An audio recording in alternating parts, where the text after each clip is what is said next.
excited to have some special guests with us today. I'm very excited. Please be respectful and attentive audience. I know you will be.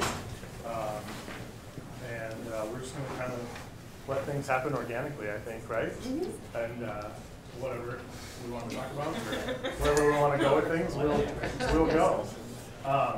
So it's Alicia. Yes. And say your last name for us again. Olatuja. Olatuja. Alicia Olatuja is here, and your concert is tonight. Yes. And it's here with the Sioux Falls Jazz and Blues Society. So we'll turn it right on over. Well, hey! Hi! Well, I'm super excited to be here, and this is David Rosenthal, my guitarist. He's like my right-hand man. You know, between the two of us, we have so many crazy experiences, so I want to leave it open for you guys to be able to ask us and pluck whatever you want from our experiences. But I'm super excited to be here. This weather is crazy. I saw people running, screaming into school. I get the screaming going into school, but the running to and screaming, that makes sense. So I opened the door and I was like, okay, I get it. So I'm really glad to be here. It was great seeing, I don't know how many of you in here were just in the choir from the previous hour, but I just loved it. I loved it. It just brings back so many memories. When I did, what's the name of your choreography? Show choir, okay. Ours had like some lame name. I don't even remember what it was, but we did cool stuff too, but we were doing, I don't know if you guys ever saw Sister Act 2 with Lauren Hill. We did Joyful, Joyful. That was our tune. And I remember I really fought for that solo in the beginning. It was a whole scandal. The whole thing was crazy. But so anyway, you brought back memories. So I'm here to provide you with any insight, stories. We got them, believe me. And I remember every single step in between. So if you have any questions, also I would love to hear you all sing. And if any of you, hey. One guy's like. If anybody has a solo that they would like to sing and just get some input, I'm here. Let's just make the most of it. But for the most part, I'm here mainly for just questions, answers, and Dave as well, examples, all that kind of cool stuff. So don't be shy. I don't think you guys are the shy kind. I'm not getting that in the air. So whatever you want to ask, go ahead. Yes? How do you like the snow? The snow? Well, originally I'm from Missouri, so this ain't got nothing on Missouri. Missouri snow is like you're like, whoa. It's crazy. But New York snow is cool, and then it's just not. And then all of a sudden people are stranded, and they're up to their waist, and where the dump trucks push the snow. And also in New York, it's really beautiful when it snows for 5 minutes, and then the snow is just black. It's just come on, it's New York. And then it's yellow. So I like the snow. Yes. Any other questions? Yes. Just feel free. Just anything. If you were going to write an autobiography on your life, what would you be? Ooh. That is good. I love that stuff. I love that stuff. I didn't think about that. I got these really crazy questions the last time I just did somebody asked me if I were to be any other substance, like a gas or liquid or solid, what would I want to be? That's it. I was like, I'll get back to you on that. Wow, what would I name it? Well, I think I would probably wait a little bit, because I think over time, then maybe I'll have a better idea. If I were to write it now, I'd probably have some crazy title. So maybe I'd wait a little bit. But if I were to write it right now, dang. Well, you know what? I think when I do my albums, that's kind of like in my autobiography set to music in a sense. And so whatever that title of the album is kind of what I'm going through. Right now, I'm in a very transformative kind of phase. So maybe that may be what I would call it now. Maybe in 3 months I'd have a different title. Right. So right now it would be, if I wrote it a year ago, it'd be the name of my album a year ago, it'd be Timeless. It should be how things look different over time, how different experiences, right now it's going to appear so different to you in 5 years. You're going to look back on high school and it's going to be a totally different perspective. So maybe that's what I would call it. Yes. What drove you to get into jazz music? What drove me? Well, you know, it's funny. Jazz kind of found me because I studied classical music and I also loved singing a lot of different genres. And then after I did I sang for the inauguration in 2013. And after I did that, I got called by a lot of jazz organizations like Jazz at Lincoln Center and Juilliard Jazz Program to tour with them and sing with them. And I was like, interesting, because I wasn't singing jazz on that gig.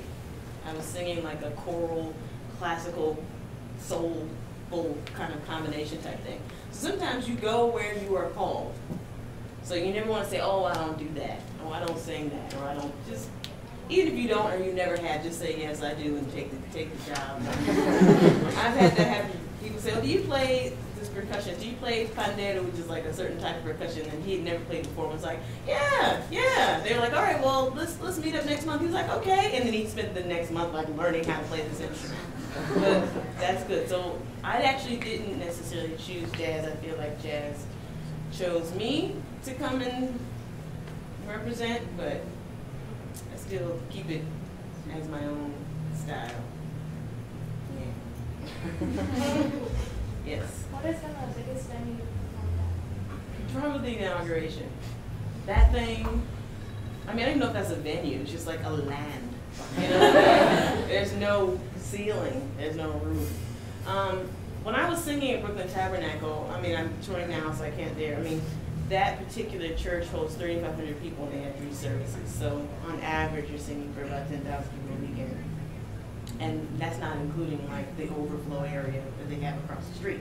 So that's like a consistent thing. But I would say the inauguration was crazy. Like you couldn't, it was just a wave of like just a sea of people. It wasn't even like an audience anymore. It was just like something else. And that didn't include like how many people were watching. So obviously that's the biggest performance I've ever done. Yeah.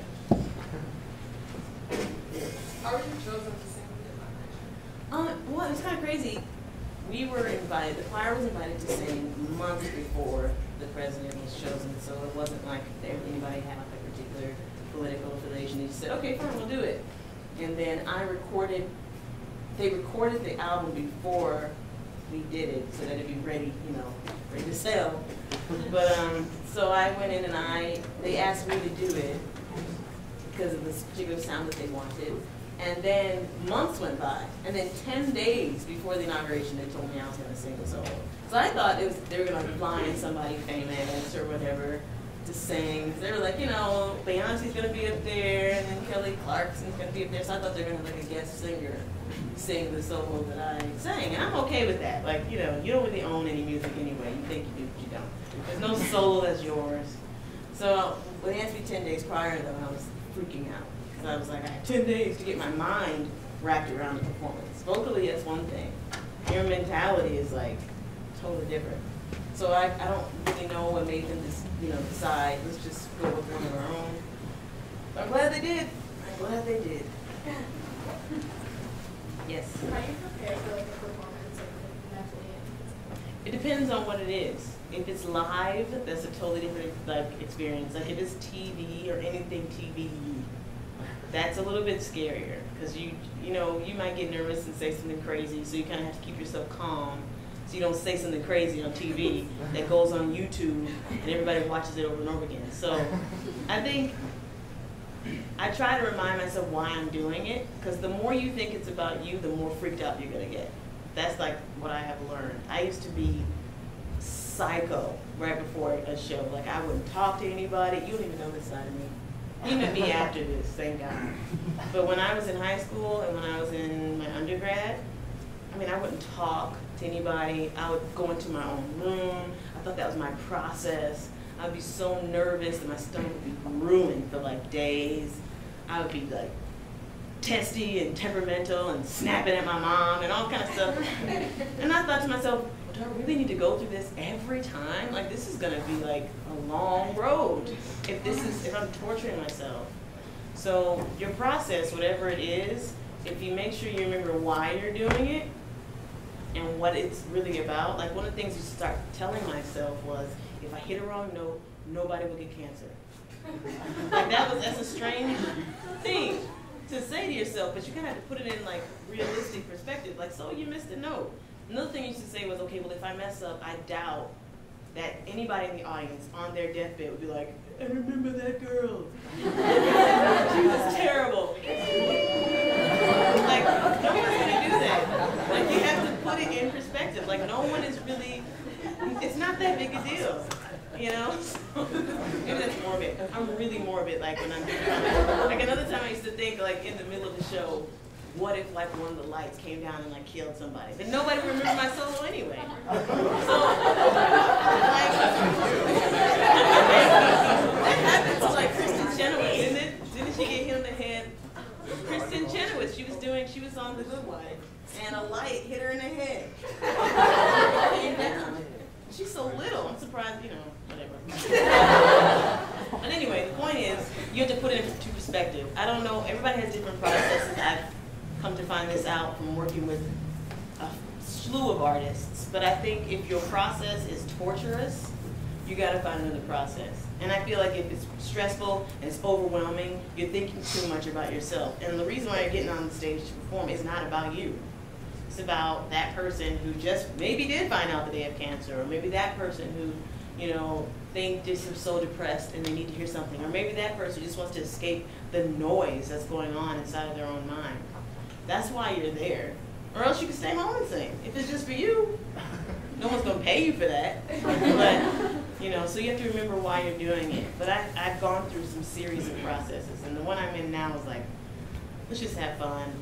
Let's just enjoy this, because it's over like that. Performance is like, oh, good night Detroit, or whatever, you know, it's over the minute you get up there. So yeah, now my process is pretty laid back. So, yeah, just show up. Yes. So did you say you had a degree? I do. I have a master's from Manhattan School of Music. That's what got me to New York. So okay. I didn't want to just go there with a dream, because for me, I come from a family of educators, never going to let that happen. Yeah. But, you know, they sent me to New York, and New York is great because your peers, your friends that you sit next to, they're the ones who you're going to hire and the ones who are going to hire you. That's like pretty much what I believe, in my opinion. If you decide to go to school to study music in the upper educational realm, what you're doing is you're creating an incredible network that you're going to have for the rest of your career. I met him in school. He saved me. I had my recital. The guitarist I had did not prepare, and then he showed up to the rehearsal. He was terrible, and he was like, I don't play this kind of music. No, he just didn't practice. And so they were like, well, there's this one kid. He's really young. He just came here. I mean, he's really good though. And so I pulled him in at the last minute. He saved the day. And from that point on, I was like, I will never go anywhere without you. We've been playing together now for what? Almost 10 years. Almost 10 years. Ooh. I'm not going anywhere without this guy. Unless I absolutely have to, but other than that, I don't know. But these are the people that, you know. How hard was it for you to get in Manhattan School? The thing is, it's not hard sometimes. Like, I had good technique and I had a good history behind me. I was at University of Missouri, Columbia, Mizzou, at a really good time. So they were just doing this world premiere opera or operetta type of thing to celebrate the Lewis and Clark expedition, and I got the lead role. And then I was touring and did all this cool stuff while I was still in school. But then you go to New York and you're back at the bottom of the tub, you know. So it's not hard to get in, but it is difficult, I think, to get a scholarship sometimes if you are a woman. And that's because there's so many female vocalists that audition. And they have like the number system. I think it's like for every 20, there's like 100, if you're sitting watching and auditioning, I'm sure as you experience, you'll see 100 sopranos to like 20 mezzo sopranos. And then maybe you'll see 100 sopranos before you see 10 tenors, and maybe you'll have 5 bass baritones. So if they just give it to the men. It's just, you know, because they want them and but now I think they're being a bit more open, but it's just the sheer number and how rare it is to have a young bass baritone. It takes so long for the voice to even get that low and full, so a lot of times the scholarship money doesn't necessarily go first to a lot of sopranos or mezzo sopranos. So it's not hard to get in, it's just hard to afford it. So, but once you get in there, just take out some loans, you know, and spend the rest of your life paying it back. By young bonny banks and by young bonny braes, where the sun shines bright on Loch Lomond, where me and me true love were ever wont to gay, on the bonny, bonny banks of Loch Lomond.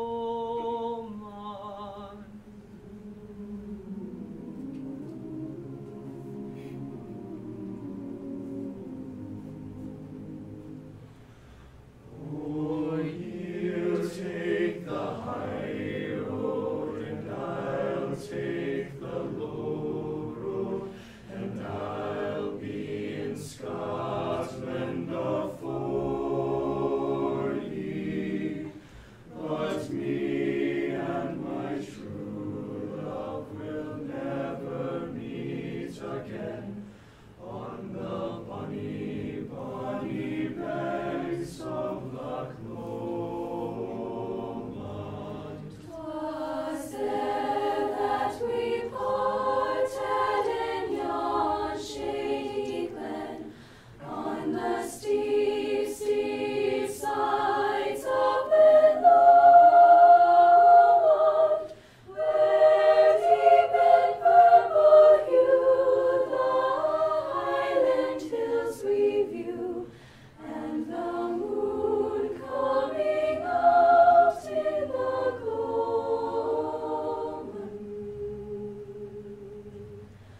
Oh, you'll take the high road, and I'll take the low.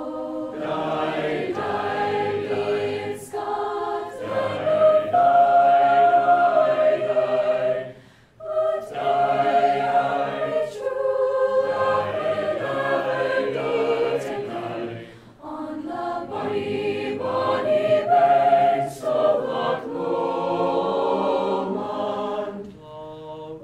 Everybody sing and the wildflowers spring, and in sunshine the waters lie sleeping.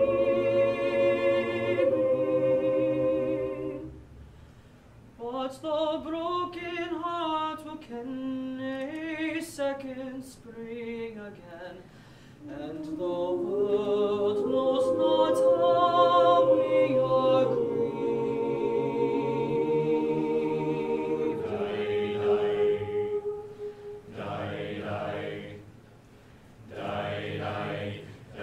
Die,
much time do we have? Like 2 minutes. Oh man, that was I so know. great.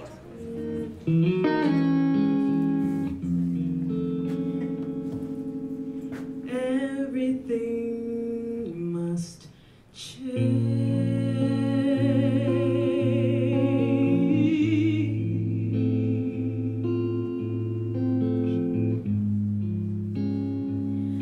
Nothing stays the same. Everyone will change. No one and nothing goes unchanged. The young become the old.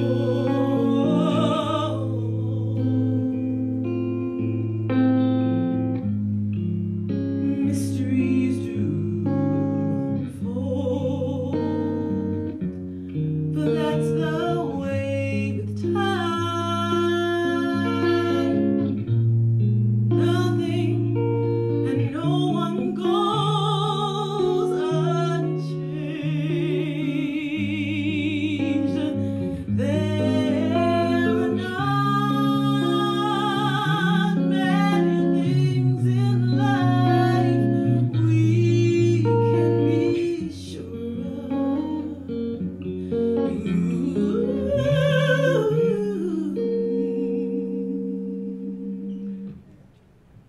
Except the rain comes from the clouds, sun lights up the sky, and hummingbirds do fly. The rain comes from the clouds, sun lights up the sky, and hummingbirds do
Thank you guys. My new wife.